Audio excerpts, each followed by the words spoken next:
आज हमनी के पढ़े के बंगाल पर अंग्रेजों का आधिपत्य।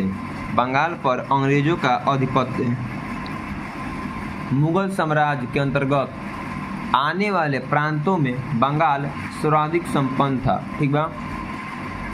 मुर्शिद कुली खां स्वतंत्र शासक था, परंतु वह नियमित रूप से मुगल बादशाह को राजा भेजते थे। मुर्शिद कुली रहे राजा शासक रहे,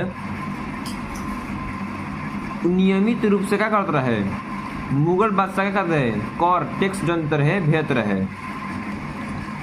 जब मुर्शिद कुली खां बा ई जब मुगल से स्वतंत्र भइलक न बंगाल, ओकरा बाद ई शासक बनलक। इहे बंगाल के स्थापना कही देखे के रहे मुर्शिद कुली खां। मुर्शिद कुली खां जौन रहे बंगाल के संस्थापक के रूप में जाना जाला।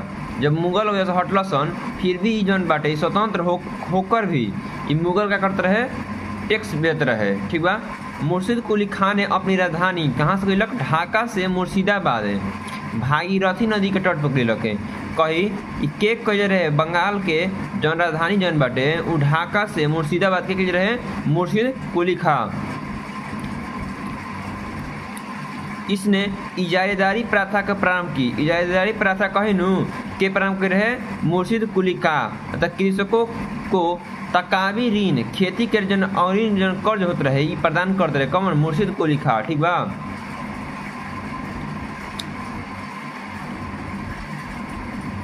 एक जन उत्तराधिकारी रहे, एक दामाद जो रहे सुजाउद्दीन रहे। जन एक उत्तराधिकारी रहे, एक दामाद जो रहे कौन, सुजाउद्दीन रहे। सुजाउद्दीन के बाद बंगाल के जौन शासक बन रहे कौन बन रहे, सरफराज बन रहे। सरफराज बंगाल के जौन शासक कौन बन रहे, सरफराज बन रहे। सरफराज बन रहे तो 1740 में गिरिया के युद्ध हुई लगे।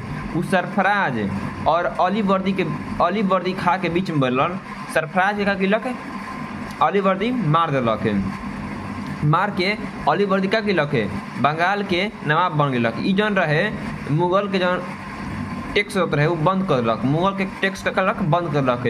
टेस्ट के देते रहे पहिल का जब स्थापना करलक मुर्शिद कुली खां जब बंगाल के स्थापना करलक मान लो ओ भाई ये मुगल के टैक्स देते रहे। अब बंद करलक के अली वर्दी खां। सरफराज के मार के गिरिया के युद्ध को 1740 में सरफराज के मार के अली वर्दी बंगाल के क्या बनलक, नवाब बनलक है और मुगल के राजा से बंद कैलक है।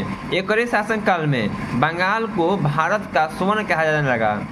पूछी किस शासक के शासन काल में बंगाल को भारत का स्वर्ण कहा जाने लगा, अली वर्दी खां। क्या अली वर्दी एक जौन उत्तराधिकारी रहे, एक दामाद सिराजुद्दौला रहे, सिराजी दौला। एक बाद बंगाल के नवाब के बनलक सिराजुद्दौला।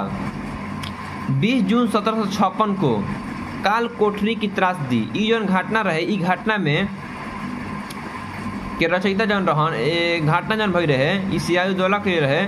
ई घटना के बारे में के बतले रहे कही तो कहे जेड हॉलवेल।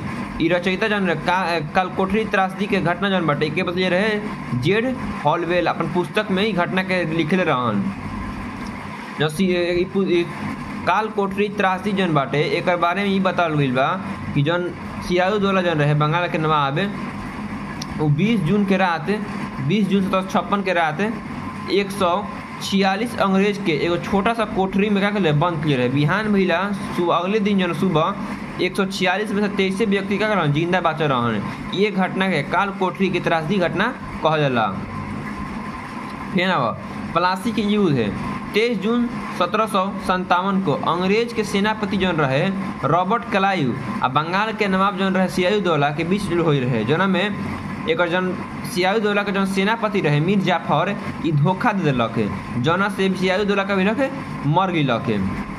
पूछी कि जब प्लासी की युद्ध भई रहे नु सिराजुद्दौला के तो मीर जाफर धोखा दे दिलक और सेनापति कौन ऐसा दूगो और सेना रहसन जौन नेति धोखा ना दे रहसन, मतलब ईमानदार रहसन।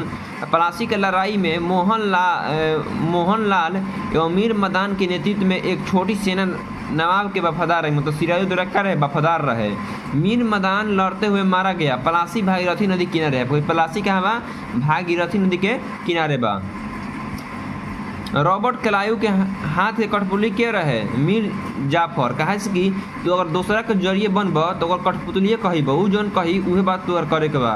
तो रॉबर्ट क्लाइव के हाथ के रहे मीर जाफर रहे, ठीक बा। मीर जाफर जब रहे तो सब अंग्रेज के काम करते रहे, करते रहे। अंग्रेजा के हटा देता 1760 में एक हटा कर ओकर दामाद जौन रहे मीर जाफर के, वो मीर कासिम के क्या कहलक बंगाल के नवाब बना अंग्रेजवा। फिर मीर कासिम ने अपना राजधानी के कहलक मुर्शिदाबाद से क्या कहलक मुंगेर कैलक। कुछ ढाका से मुर्शिदाबाद के कहले बंगाल के राजधानी, तो मुर्शिद को लिखा पूछी कि ढाका से मुर्शिदाबाद एवं मुंगेर 3 गो राजधानी रहे काजी के बंगाल के। ये पूछी मुर्शिदाबाद से मुंगेर के रहे मीर कासिम। आ फिर क्या सन मीर कासिम जब बनू तो मीर कासिम का कहलक नु मुंगेर में अपन सेना का कहलक यूरोपीय सभ्यता से सिखाए लगल, बंदूक गोली कैसे अथी के ट्रेनिंग दे लगल पूरा अच्छा से, अंग्रेज के खिलाफ अथी लगल, अंग्रेज के बात ना सुनत रहे। तो मीर कासिम का कहल 1763 में क्या कहल एक के हटा दे रहा मीर कासिम के, आ फिर मीर जाफरवा के बना दे रहा ओकर जन ससुर है ओकर फिर बना दे रहा अंग्रेजवा, कहल कि मीर कासिम खराब बाटे, फिर मीर जाफरवे को बना दे रहा। तो यही चलते मीर कासिम का कहलक नु बक्सर की युद्ध भई, यही चलते कि मीर कासिम का कहलक बिलक कहवा अवध के नवाब सुजाउद्दौला आ मुगल बादशाह जौन रहे दिल्ली के जौन शाह आलम द्वितीय के पास गइलक आ पूछलक कि अंग्रेज ऐसे करता सन हमनी के खिलाफ ऐसे से कैसे करता सन, चलल जा हमनी को युद्ध कइल जाए, हटावल जा अंग्रेज के बेलावल जा। ई चलते एगो स्थान रखल गई रहे लड़ाई करे खातिर, युद्ध करे खातिर। वो बक्सर के मैदान रहे। 22 अक्टूबर 1764 को अंग्रेज जौन रहे एक नेतृत्व जौन कर सेनापति जौन कौन रहे अंग्रेज के हेक्टर मुंडरो रहे। रहे एक और मीर कासिम जौन रहे अपन बोले रहे दुगार के कोना के सिराजुद्दौला अवध के नवाब आ मुगल बादशाह शाह आलम द्वितीय के रहे बोले रहे। इस युद्ध में अंग्रेजी विजय हुए, अंग्रेज का जीत गिला सन आ एक हार गिला सन। तो मीर जौन कासिम रहे कौन पद न रहे आ एक जौन अवध के नवाब रहे, दिल्ली के सम्राट रहे। तो एक से मान